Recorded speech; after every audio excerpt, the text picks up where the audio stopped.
Hello everyone, मैं प्रकाश कुमार सिंह एक बार फिर से आप सभी का स्वागत करता हूं क्लास 10th के इस वीडियो सीरीज में। तो जैसा कि आपको जान रहे हैं कि मेरा जो ये वीडियो सीरीज चल रहा है क्लास 10th के बच्चों के लिए चल रहा है, और आज का जो हमारा वीडियो रहने वाला है वो है क्लास 10th का जितने भी अति लघुकरीय प्रश्न हैं एनसीईआरटी से, उस पर हम लोग डिस्कस करेंगे। तो एक एक करके मैं इन्हें डिटेल से आपको बताऊंगा। तो मैं उम्मीद करता हूं कि आप इन क्वेश्चनों को एक बार देख लें कि खिलाफत आंदोलन क्यों हुआ था। फर्स्ट क्वेश्चन आपके अति लघुकरीय का है कि खिलाफत आंदोलन क्यों हुआ था। दूसरा क्वेश्चन जो है रॉलेट एक्ट से आप क्या समझते हैं, रॉलेट एक्ट से आप क्या समझते हैं। तीसरा क्वेश्चन है दांडी यात्रा का क्या उद्देश्य था।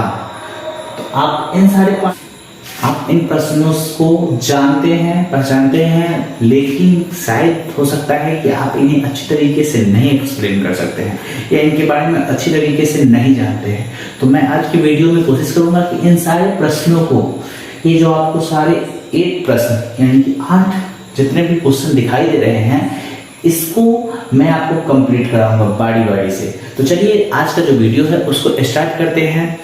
तो पहला क्वेश्चन है हमारा, खिलाफत आंदोलन क्यों हुआ। ये जो खिलाफत आंदोलन है ये क्यों हुआ, कारण क्या था। देखिए कि खिलाफत आंदोलन जो है ना वो भारतीय मुसलमानों द्वारा, खिलाफत आंदोलन भारतीय मुसलमानों द्वारा स्टार्ट किया गया था। क्यों स्टार्ट किया गया था, तो ये भारतीय मुसलमान तुर्की के समर्थन में 1920 ईस्वी में खिलाफत आंदोलन स्टार्ट किए थे। और किसके खिलाफ, तो ब्रिटेन के खिलाफ। ठीक है, और कारण क्या था, तो तुर्की का जो खलीफा था इसे ये ऑटोमन साम्राज्य का क्या था, बोले तो इस्लाम धर्म का ये धर्म गुरु पैगंबर था। और इसे सभी जो इस्लामी धर्म को मानने वाले लोग हैं वो इसे भगवान का दर्जा देते थे, खलीफा भगवान का दर्जा दिया करते थे। और जब इस खलीफा को तुर्की में ब्रिटेन के द्वारा हटाया गया, पद से जब हटाया गया, तो भारतीय मुसलमान नाराज हो गए। और भारत में उस समय अंग्रेजों का यानी कि ब्रिटिश कंपनी का शासन था, और भारत के मुसलमान इस ब्रिटिश कंपनी का खिलाफ में खड़े हो गए, आवाज उठा दिए, आंदोलन कर दिए, और इसी आंदोलन को खिलाफत आंदोलन कहते हैं। तो हमारा क्वेश्चन पूछ रहा है कि खिलाफत आंदोलन क्यों हुआ, कारण क्या था। तो तुर्की के खलीफा के समर्थन में हुआ था। कब हुआ, तो 1920 ईस्वी में हुआ।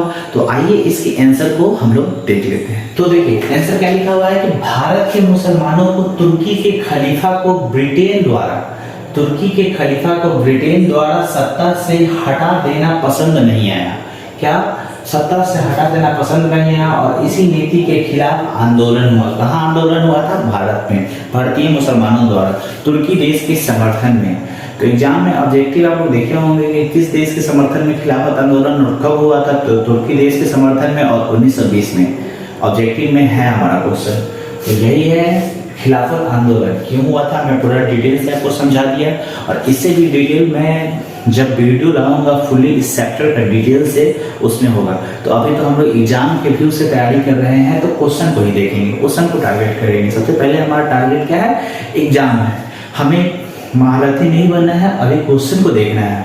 लेकिन आप लोग का उम्मीद करता हूँ कि आप लोग सिलेबस पढ़ चुके होंगे, उसी कारण से मैं क्वेश्चन आंसर पे ही अभी टारगेट कर रहा हूँ। अगर नहीं पढ़े हैं तो आप लोग के पास टाइम है, पढ़ सकते हैं, और बाद में मैं जितना क्वेश्चन आंसर का ये वीडियो बन जाएगा उसके बाद मैं सारे टॉपिकों पे डिटेल से वीडियो बनाऊंगा।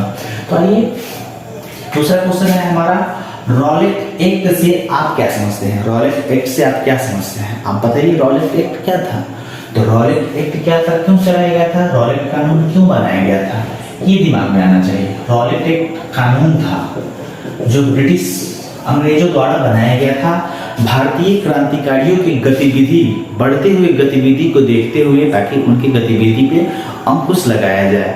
और अंकुश लगाने के लिए इन्होंने उस कानून को बनाया, लेकिन ये नहीं समझते थे कि ये आग में तेल का काम करेगा।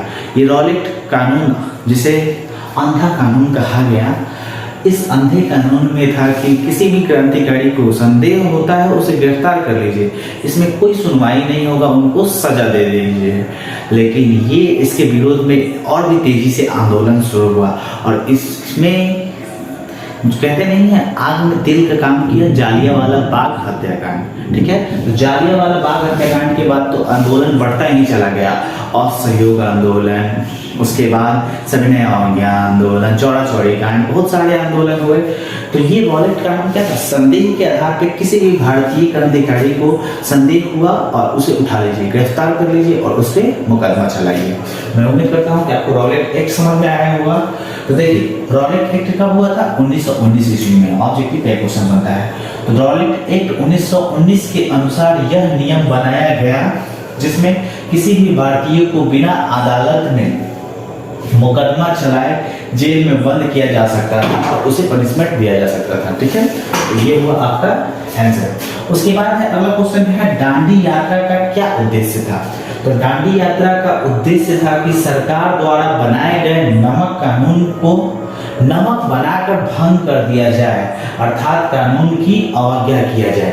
और इसी दांडी यात्रा के बाद सविनय अवज्ञा आंदोलन स्टार्ट हुआ, सविनय अवज्ञा आंदोलन स्टार्ट हुआ। तो जो ये दांडी यात्रा था ऐसे ही गांधी जी ने शुरू किए थे। गांधी जी ने अंग्रेजों के सामने 11 सूत्र यानी कि अपने 11 मांगों को रखा था, जिसमें बंदियों को रिहाई करना, नशीले पदार्थों का पाबंदी लगाना, ये सब कुछ डिमांड थे गांधी जी को। और गांधी जी ने अंग्रेजों से बोला था, अंग्रेजों के अधिकारियों से बोला था कि अगर मेरे मांग को अगर पूरा नहीं करते हैं तो मैं सविनय अवज्ञा आंदोलन स्टार्ट कर दूंगा। और गांधी जी के इस मांग को पूरा नहीं किया गया, नहीं माना गया। तो गांधी जी ने सबसे पहले सविनय ये दांडी यात्रा शुरू किया और दांडी यात्रा के माध्यम से सविनय अवज्ञा आंदोलन स्टार्ट कर दिया। तो ये था कुछ इंपॉर्टेंट पॉइंट जो दांडी यात्रा का क्या उद्देश्य था।